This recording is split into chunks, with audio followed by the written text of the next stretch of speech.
Hey, what's up, YouTube? Scary Barry coming at you again here. Last time I had a video I posted, I was pretty upset with the fresh breeze. I busted the cage apart, and I told you some of the issues I was having. Well, today, as you can see, it's beautiful out, and I'm not flying again, but I'm going to try to stay positive with this. There's a couple more parts that I can fix and replace on the fresh breeze. I'm going to try that because, you know, paramotors aren't cheap. So I'm going to give it a shot, see if I can repair these. I'm going to pull out the whole reed valve assembly. I bought a whole new one. It's on its way. Should be here in a couple days. I'm also going to replace the exhaust gasket again, see if I can get that leak to stop. But I thought you might want to come along with me, see what I do as I tear into it, and hopefully in a few days I can fly it and see if it did any good. But yeah, come along with me. Let's get to it. What do you say?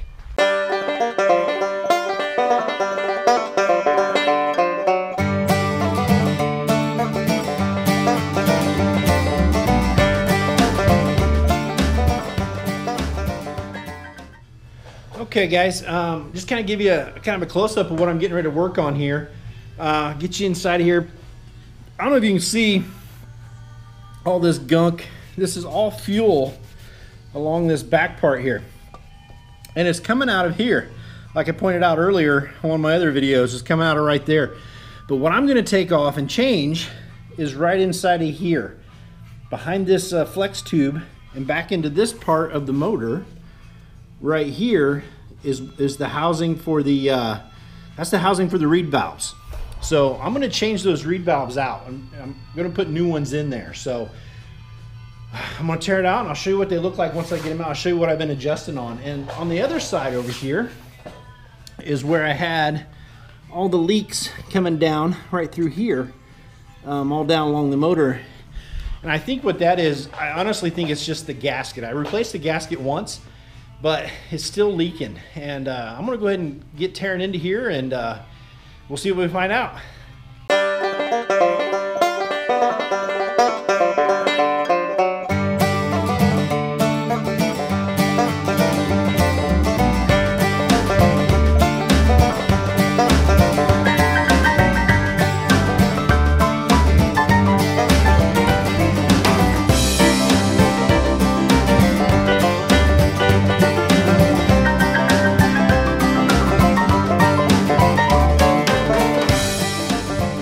Got the bolts out of there.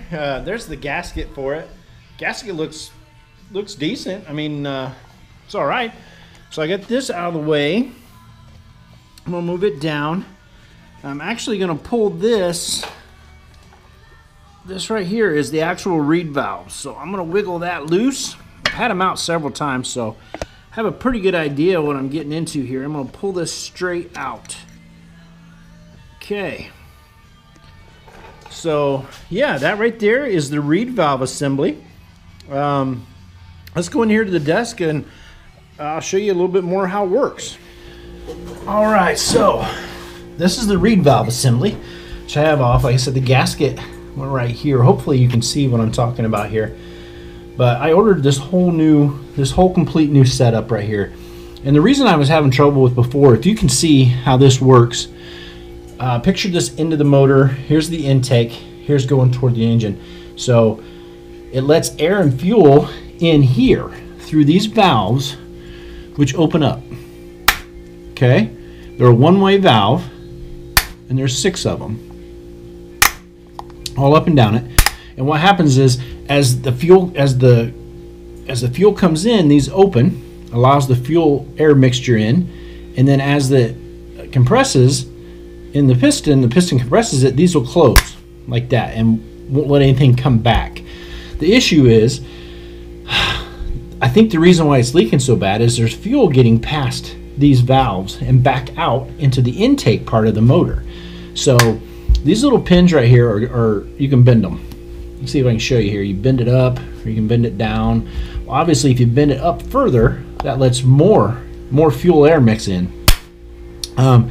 Which causes, in my case, it's causing it to leak more. So I was constantly trying to find a sweet spot. So I would bend it back closed, and then it would be too closed and not let enough fuel and air in there. So this was a big contributing factor to why I didn't fly much last year.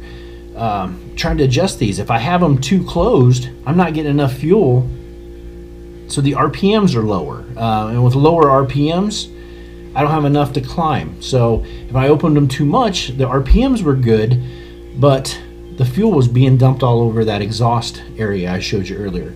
So anyway, I thought you might want to see what the actual reed valves look like.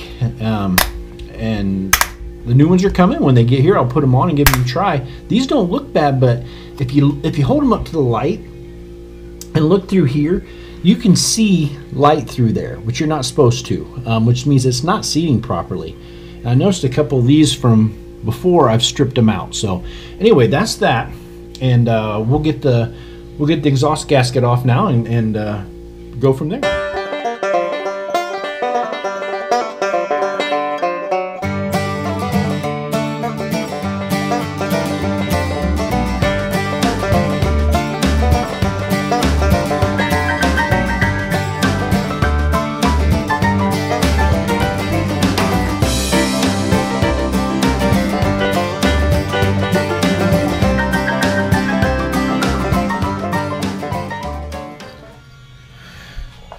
Okay, I got the exhaust gasket here.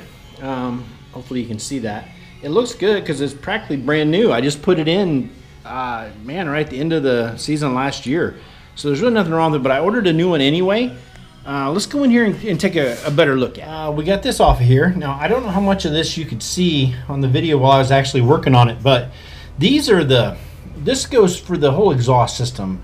It's kind of a floating exhaust system. I'm sure many of you have seen this before, but these are what go into here, and when the exhaust system moves, it gives a little. That's what that spring does. Allows it all to kind of be a little bit flexible. It's supposed to help it from breaking your actual exhaust. So these bolts need replaced every now and then, and if you can look here, it's starting to get a little worn in here. So I'm going to go ahead and replace these two with the new parts when they come in.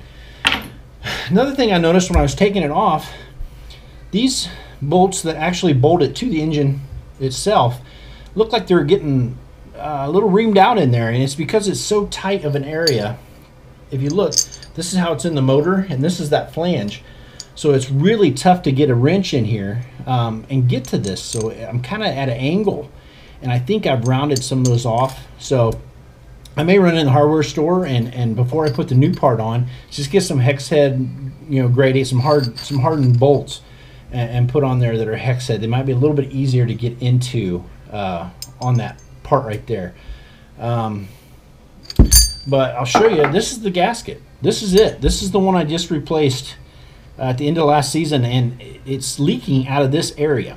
It goes right on there. It leaks out of that area and runs down the motor. But I'm gonna put a new one on anyway. I figured if I'm gonna do it, let's do it right. Let's get all new parts in there that I know and tighten them up real good and give it a shot. But anyway, when the parts get here, we'll put it back together. I just thought you might like to be interested in seeing the parts ones that I've been talking about and bitching about and complaining about for so long now. I thought you might like to see actually what I'm dealing with. But I've had these apart several times. But anyway, thinking positive, new parts coming, gonna be flying soon. I don't know, I got nothing else to say. Nothing but waiting now, para-waiting they call it. So when my parts get here, we'll get back at you. Until then, Scary Barry out. Have a good one. Thanks for watching.